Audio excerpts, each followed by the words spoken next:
आ जाता है ज़रूर सा, जिसमें आपको आपके पेरेंट्स की बहुत ज़्यादा याद आने लगती है।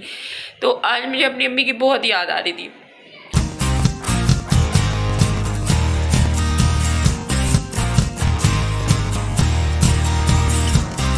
तो गाइस अभी हम लोग उठ चुके हैं। मैं और सिर्फ रोज़ैन को उठाया, मैंने ड्रेस उसका प्रेस कर दिया था। इतना मुश्किल होता है उठना। आज तो मेरा अलार्म भी नहीं बजा। और क्या किया ना, बिल्ली ने दूध गिरा दिया। पता नहीं किसने बाहर की खिड़की खुली रख दी थी, बिल्ली आ गई और बिल्ली ने ठीक उस टाइम पे दूध गिराया जिस टाइम मुझे उठना होता है रोज़ैन के स्कूल के लिए। तो धड़ाम से जब आवाज़ आई है, मैं उठी तो मैंने घड़ी देखा तो बिल्ली ने दूध मायरा का सारा गिरा दिया था। और उसके बाद जो है ना, घड़ी में 6:30 हो रहे थे तो मैं उठी। फिर वरना उठना इतना मुश्किल हो जाता है, अगर अलार्म या कुछ ना बजे ना तो आप उठ नहीं सकते। क्योंकि अभी तो बिल्कुल मेरी आँख लगी थी 5:30 पे पूरी रात के बाद, और 6:30 पे मेरी आँख खुल गई। अब रोज़ैन को स्कूल भेजूँ, उसके बाद स्कूल भेजने के बाद लेटूँगी थोड़ी देर, उसके बाद जो है मासी आ जाएगी तो हमीदाबाद जी आ जाएंगे। उसका बनियान पहनी हुई है। नींद तो आएगी, इतनी लेट नाइट तुम सोए हो तो मैं इसीलिए बोलती हूँ जल्दी सो जाया करो, स्कूल भी जाना है सुबह। चलो बस अब कपड़े ड्रेस अपने वेयर करो जल्दी।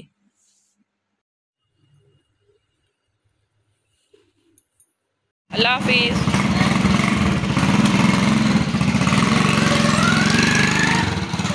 तो ये हमारी रात की रानी में फ्लावर आए हैं, अब ये महकने लगी है। और देखिए ना, इसमें मनी प्लांट में न्यू तरह के पत्ते आ गए, कितने प्यारे दिख रहे हैं, बिल्कुल डिफरेंट से। और ये फूल आए हैं हमारे पौधों में। एक मेरा गमला कोई ले गया, इनमें हमें पानी देना है। तो गाइस अभी तो मैं जा रही हूँ सोने। रोज़ैन गया स्कूल, अब वो आएगा 12:30 पे, उसकी छुट्टी होगी और फसी भी आके सो जाएंगे। क्योंकि अब रमज़ानों में हम जाग के क्या करें, सभी सो जाते हैं बच्चों को भेज के। तो मिलते हैं आपको बाद में। तो गाइस आज की अफ्तारी में मैं बना रही हूँ खजूरी, और ये देखिए आप मैंने बना के रखी है। अभी ये मैं तलूँगी ना तब आपको दिखाती हूँ कि कैसी बनी हुई है। और उसके साथ मैंने मैक्रोनी भी बनाई हुई है और पिज़्ज़ा कचौड़ी। तो अफ्तारी का टाइम होने वाला है, बस जल्दी जल्दी मैं अपना काम फिनिश कर लूँ। और पिज़्ज़ा कचौड़ी मैंने जैसे बनाई है मैं आपको दिखाऊंगी ज़रूर, और वो टेस्ट में भी बहुत अच्छी होती है। कल रोज़ैन बहुत रो रहा था, कह रहा था आप चिकन का कोई सामान नहीं डाल रही हैं, इसमें चिकन का सामान नहीं बन रहा है। तो आज मैंने सारा ही सामान चिकन का कर दिया। तो बस मैं बनाती हूँ, फिर आपसे मिलती हूँ। तो यहाँ मैं पिज़्ज़ा मटेरियल से बना रही हूँ पिज़्ज़ा कचौड़ी, जिसमें ये चीज़ भी मैं डाल रही हूँ। यहाँ मैंने इस छोटी सी कचौड़ी की रोटी बेली हुई है और 2 कचौड़ियाँ बन के रखी हुई हैं पिज़्ज़े की इस मटेरियल के साथ। और रोज़ैन मेरी हेल्प कर रहा है। यहाँ पे हम लोग तल रहे हैं खजूरी। तो बस अभी हम बनाते हैं, फिर आपसे मिलते हैं। ये देखें, ये हमारी बन गई है खजूरी, और जैसे अंदर से की गोलियाँ नहीं होती, बिल्कुल सेम वैसे ही लग रही है। इतनी खूबसूरत और मज़ेदार होती है। और अब हमने कचौड़ी डाल दी है इसमें, तो कचौड़ी लाल हो रही है और अभी बन के तैयार होती है पिज़्ज़ा कचौड़ी। तो हमारी कचौड़ी भी रेडी है, ज़बरदस्त। इसके अंदर चीज़ भरी हुई है ना, तो चीज़ देखिए कैसे फूट के बाहर निकल रही है और बहुत टेस्टी एकदम पिज़्ज़ा ही दिख।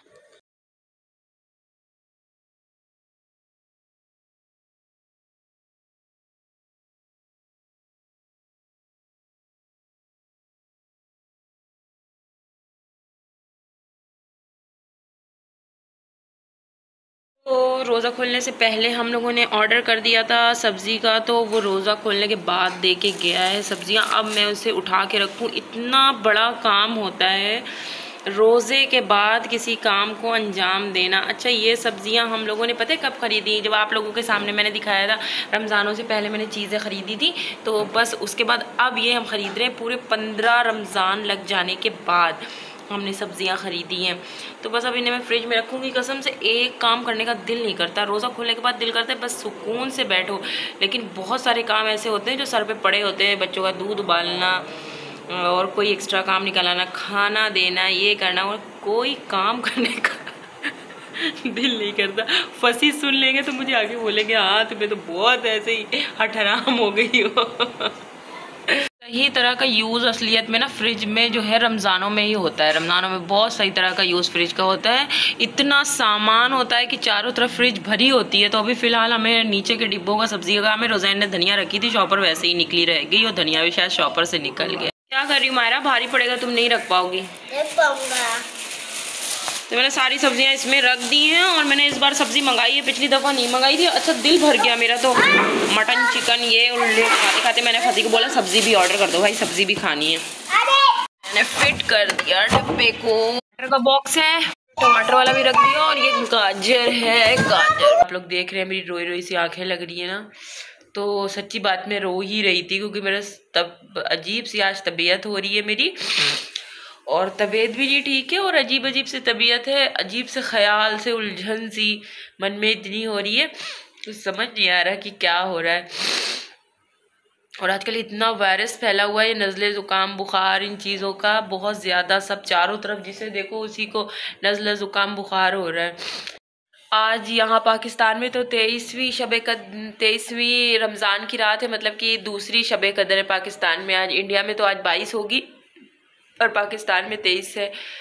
तो बस अब जाऊँगी, मैं इबादत करूँगी थोड़ी देर। आज मैं बहुत उदास थी, बहुत ज़्यादा उदास थी, सच्ची सच्ची आपको बताऊँ मैं बहुत उदास हूँ क्योंकि आज मेरा दिल अजीब सही था, तबीयत भी ठीक नहीं थी और पूरा दिन ही मेरा उदासी में गया, इसलिए मैंने कोई व्लॉग भी शूट नहीं किया। मैं अम्मी की भी मुझे बहुत याद आ रही थी, अपनी अम्मी की बहुत ज़्यादा, क्यों 5 साल हो गए मुझे अम्मी से मिले हुए। और कभी कभी तो कभी होता है ना ऐसा, कोई दिन आ जाता है ज़रूर सा जिसमें आपको आपके पेरेंट्स की बहुत ज़्यादा याद आने लगती है। तो आज मुझे अपनी अम्मी की बहुत याद आ रही थी। अम्मी शायद देखे भी, अम्मी रोने का नहीं, अच्छा तो रोना वोना नहीं, ऐसा तो कभी कभी होता है ना कि याद इंसान को आने लगती है। तो आज का दिन ऐसे ही था, मुझे अम्मी की बड़ी याद आई, अजीब सी फीलिंग सी दिल में थी कि बहुत ज़्यादा ही अम्मी की याद आ रही थी। और 2 दिन से लगातार मैं ना अपने डैडी को ख्वाब में भी देख रही थी कि रोज़ रोज़, तो ऐसे मुझे दूरी फील नहीं होती, इतने दिन गुजर जाते हैं, लेकिन कभी कभी जो इंसान पता है दूर हो जाता है, दूर अपने अपनों से, अपने भाई बहन से, अपने माँ बाप सबसे दूर हो जाता है, बहुत दूर हो जाता है, तो उसको जितनी मोहब्बत होती है अपने लोगों से शायद पास रहने वालों को इतनी मोहब्बत नहीं रह जाती, उसके दिल में जो फीलिंग होती है शायद पास में रहने वालों को उतनी फीलिंग नहीं होती। तो आज ना मुझे बहुत याद आ रही थी, इतनी ज़्यादा मुझे समझ नहीं आ रहा था। अब वैसे मुझे इतना, और इन यादों का मसला ये नहीं होता कि इंसान परेशान है तो याद कर रहा है, कोई परेशानी नहीं है, लेकिन अपने कभी भूल थोड़ी नहीं सकते उन्हें, उनको दिल से निकाला थोड़ी नहीं जा सकता ना, इसलिए। लेकिन कुछ लोग गलत मैसेज निकाल लेते हैं, अगर बंदा किसी याद कर रहा है और रो रहा है तो सोच के भाई परेशान होगा, परेशान से मसला नहीं होता है। कभी कभी इंसान की रूह जो होती है ना, जो उसका सुकून होता है वो अपने घर का ही होता है वो सुकून, तो कभी कभी उसको वहाँ की काफ़ी याद आने लगती। तो आज का मेरा दिन ऐसे ही था, मैं पूरे दिन ही उदास थी, और सच्ची बताऊँ कि मैं फंसी से भी ये चीज़ें शेयर नहीं करती, मैं फंसी को नहीं बोलती, आज तक फंसी से मैं रोई नहीं हूँ उनके सामने कि मुझे, तो बस मैं नमाज़ पढ़ने जा रही थी और नमाज़ पढ़ने से पहले मुझे हर चीज़ याद आ रही थी। हम लोग कैसे वहाँ पे अपने मेरे जो है चचा बाबा की लड़कियाँ थी ना, हम लोग सब लोग साथ में इबादत करते थे। इस शब कदर की रातों में ना हम अक्सर साथ में सब लोग इबादत करते थे, या हम बहनें भी, हम लोग 7 बहनें हैं तो हम लोग बहनें भी आपस में सब साथ में इबादत करते थे। सिर्फ मैं सबसे दूर हो गई, बाकी सब लोग साथ में। फंसी को नहीं पता कि मैं उदास हूँ या रो रही हूँ या कुछ भी, फिर भी इंसान के दिल को आहट हो जाती। 3 बार वो फ़ोन कर चुके हैं घर में, लेकिन आज मैं बहुत ज़्यादा सच्ची बता रही हूँ बहुत उदास थी, क्योंकि मेरे सामने से कुछ ऐसा मंजर गुजरा आज कि मुझे ना अपनी अम्मी की याद आ गई उस चीज़ को देख के। मैं बचपन में छोटी थी, 1 मिनट के लिए अम्मी का पीछा नहीं छोड़ती थी। मेरी छोटी बहन थी ना, वो अम्मी से, उसको करीब होना चाहिए था लेकिन वो अम्मी के करीब नहीं होती थी, मैं करीब होती थी अम्मी के, उनका कभी मैं पीछा नहीं छोड़ती थी। कहीं थोड़ी दूर को भी जाएँ तो मैं उनके दामन पकड़े पकड़े रहती थी, अम्मी का पीछा नहीं छोड़ती थी किसी हाल से। तो वो होता नहीं, अल्लाह पाक जानता है कि किस इंसान को कहाँ क्या कर, आगे उसका क्या नसीब होना है। तो अल्लाह पाक को ये पता था कि मेरा नसीब बहुत दूर होना है, तो मैं शुरुआत से अम्मी से बहुत अटैच रही, इतनी लगाव, इतना वो रहा कि छोटी बहन थी लेकिन उसका इतना वो नहीं था जितना अम्मी मुझसे लगी रहती थी या मुझसे मोहब्बत करती थी। तो ये अल्लाह पाक ने ना मुझे पूरी उसकी वो दे दी। आप समझ लें मुझे कितने, ये है ना कि व्लॉग एक ऐसी चीज़ है, एक ऐसा ज़रिया है इंसान का कि मैं पता इतना हल्का महसूस कर रही हूँ। काफ़ी देर से अकेले बैठ के मैं रो रही थी, मैं समझ नहीं आ रहा था मैं क्या करूँ। फिर कैमरा सामने रखा था, मैंने सोचा था कल अलविदा है, कल मैं कोई व्लॉग नहीं डालूंगी, कल के दिन की छुट्टी, लेकिन कैमरा सामने रखा हुआ था। फिर मैंने जो है ना कैमरा उठाया और मैंने व्लॉग शूट कर लिया, और अभी मैं बहुत अच्छा फील कर रही हूँ। आप लोगों से दिल की भड़ास निकाल के सारी बातें, वैसे मैं आने वाली तो हूँ लेकिन यादों पे कोई पहरा नहीं है, यादें तो इंसान को आनी ही है। तो बस ऐसे ही याद आ गई, बंदे हर बातें इंसान की याद आ जाती है। बस थोड़ा सा ये चाहूँगी ना, सिस्टम इतनी दूरी नहीं है, सिस्टम में बहुत झमेला फंसा हुआ है। थोड़ा सिस्टम सही हो जाए ना तो कोई दूरी कोई मायने ही नहीं रखती, दूरी कोई दूरी ही नहीं है। 2400 किलोमीटर की दूरी कोई दूरी नहीं होती। तो बस आज के लिए इतना ही। और प्लीज़ आप लोग ये मत सोचिए कि मुझे कोई तकलीफ है या मैं किसी परेशानी में हूँ या कुछ भी। लोग पता है कहाँ से कहाँ तक सोच लेते हैं, अरे वो मैंने रोते हुए देखा था कि बंदा इस तरह से। मेरे साथ कोई परेशानी नहीं है, मैं बहुत खुशी से रहती हूँ। लेकिन खुश रहने का मतलब ये थोड़ी नहीं होता इंसान अपनों को भूल जाए। अपने तो कभी नहीं भूले जा सकते, वो तो अनमोल होते हैं। उनसे मोहब्बत जो होती है, उनसे जो लगाव है, उनसे जो मोहब्बत है, वो कभी ख़त्म थोड़ी नहीं हो सकती। अच्छा जी, आज तो भाई मैं अब जा रही हूँ इबादत करने, क्योंकि शब कदर है 23वीं। मैंने 21 को भी की थी, बोला था आप लोगों से कि मैं थक गई हूँ, लेकिन 21 की शब को भी मैंने इबादत की थी, और आप भी आज भी करूँगी। और मायरा को मैंने भेज दिया कि जाओ भाई सो जाओ, बहुत सुबह से लड़ लड़ के इन लोगों ने थका दिया है। और आप लोग भी मुझे दुआओं में याद रखिएगा। और क्या कहते हैं, अल्लाह हाफिज़, बाय बाय। आज के छोटा सा ब्लॉग था मेरा।